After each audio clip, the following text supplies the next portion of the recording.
اللہ مجھے بھی کچھ عرض کرنا ہے, مجھے اس کی اجازت عطا فرما. اسے بات کرنے کی اجازت ملے گی. وہ عرض کرے گا یا اللہ کیا تو نے نہیں فرمایا تھا کہ میرا جو بندہ اپنی آنکھ کے کسی بال کو میرے خوف میں بہائے جانے والے آنسوؤں میں تر کرے گا میں اس کی بخشش فرما دوں گا. اللہ تعالیٰ ارشاد فرمائے گا کیوں نہیں.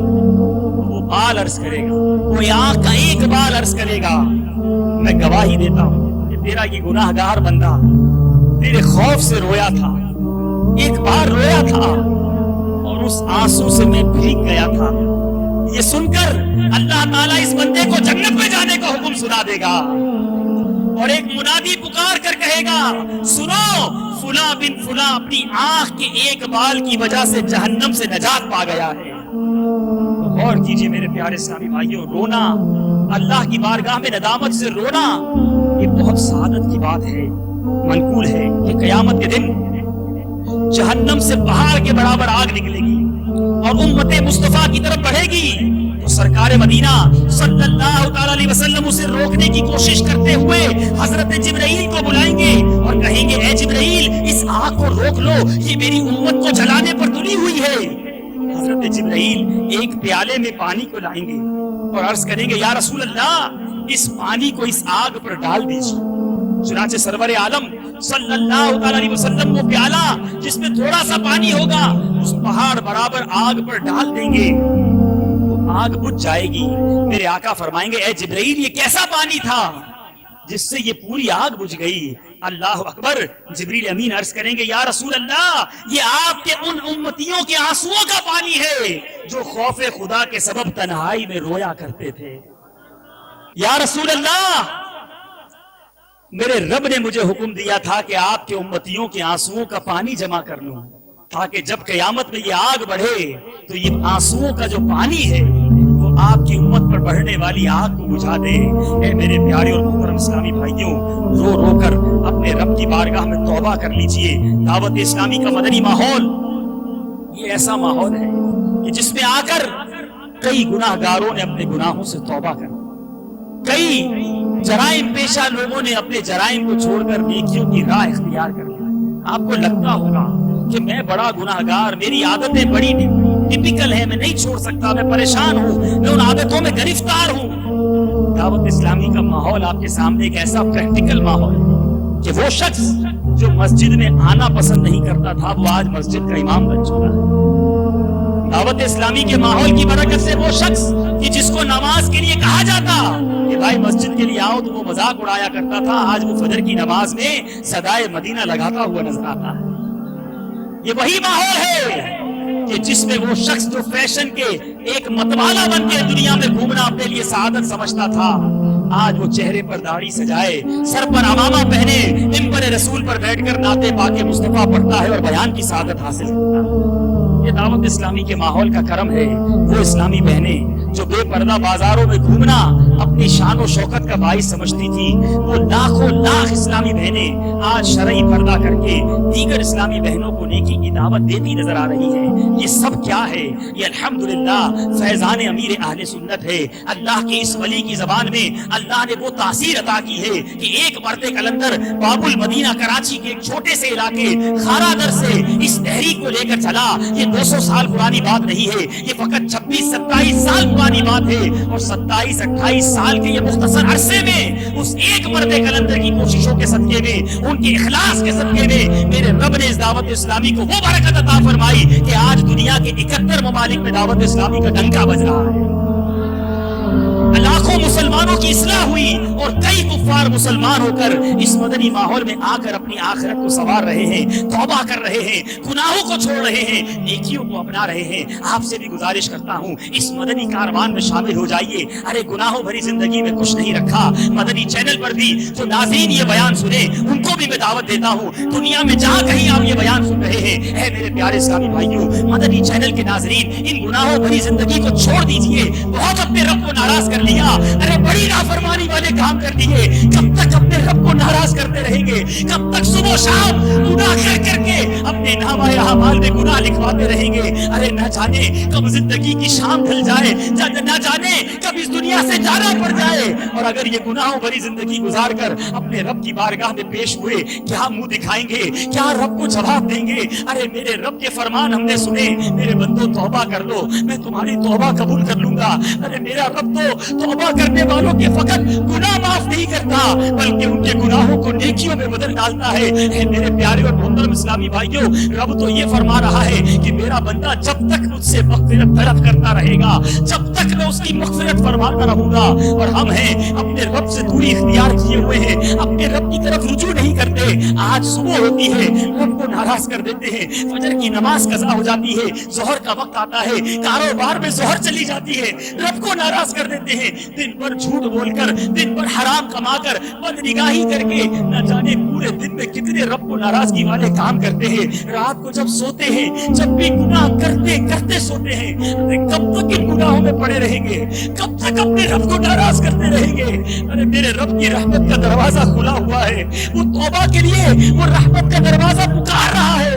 آئیے رب کی رحمت کے دامن میں وابستہ ہو جائیے, اپنے رب سے توبہ کر لیجئے, اپنے گناہوں سے معافی مانگ لیجئے. وہ رب کریم گناہوں کو معاف کرنے والا ہے. ارے وہی نیکیوں کی توفیق دینے والا ہے, وہی نیکیوں پر استقامت دینے والا ہے, وہی عزم و استقلال عطا فرمانے والا ہے. دعوت اسلامی کے مدنی ماحول سے وابستہ ہو کر نمازوں کی پابندی کی نیت کر لیجئے, اجتماعات میں پابندی کی نیت کر لیجئے, مدنی قافلوں میں سفر کی نیت کر لیجئے.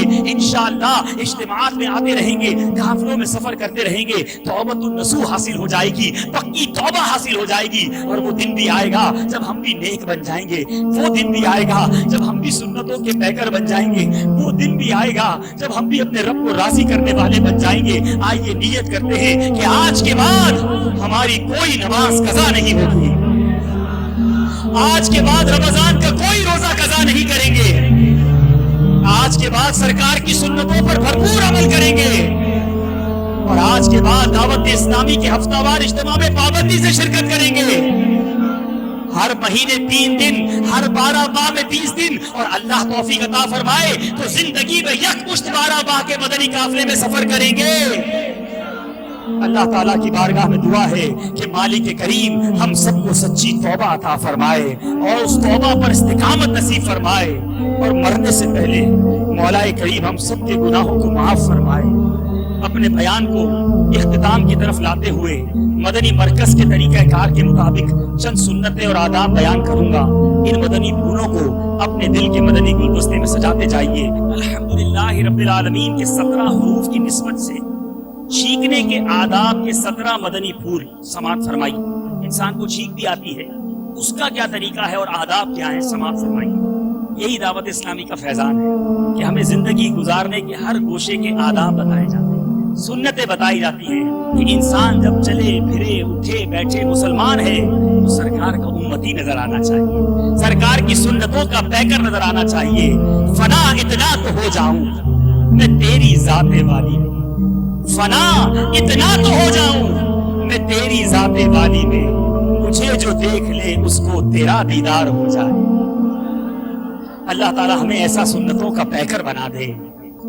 فرمان مصطفیٰ صلی اللہ علیہ وسلم, اللہ عز و جل کو چھینک پسند ہے اور جماہی ناپسند. چھینک کے وقت سر جھکائیے, منہ چھپائیے اور آواز آہستہ نکالیے. چھینک کی آواز بلند کرنا حماقت ہے. اور اسلامی بھائیوں کو دیکھا گیا ہے کہ بہت زور سے چھینکتے ہیں نماز کے دوران بالخصوص, تو چھینک کی آواز کو بھی دبانا چاہیے. چھینک آنے پر الحمدللہ کہنا چاہیے. اور چھینک خزائن العرفان صفحہ 3 تحتاوی کے حوالے سے چھینک آنے پر حمد الہی کو سنت مؤکدہ لکھا ہے. بہتر یہ ہے کہ الحمدللہ رب العالمین یا الحمدللہ علی کل حال کہے. سننے والے پر واجب ہے کہ فوراً یرحمک اللہ یعنی اللہ عز و جل تم پر رحم فرمائے کہے, اور اتنی آواز سے کہے کہ چھینکنے والا خود سنے. اور تو کیجیے اسلام کیسی محبت کا درس دینے والا ہے.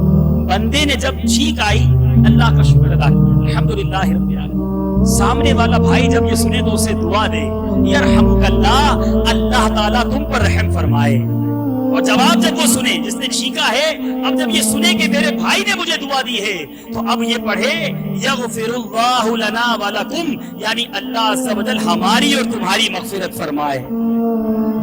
کیسی محبتیں پیدا کی ہیں اسلام۔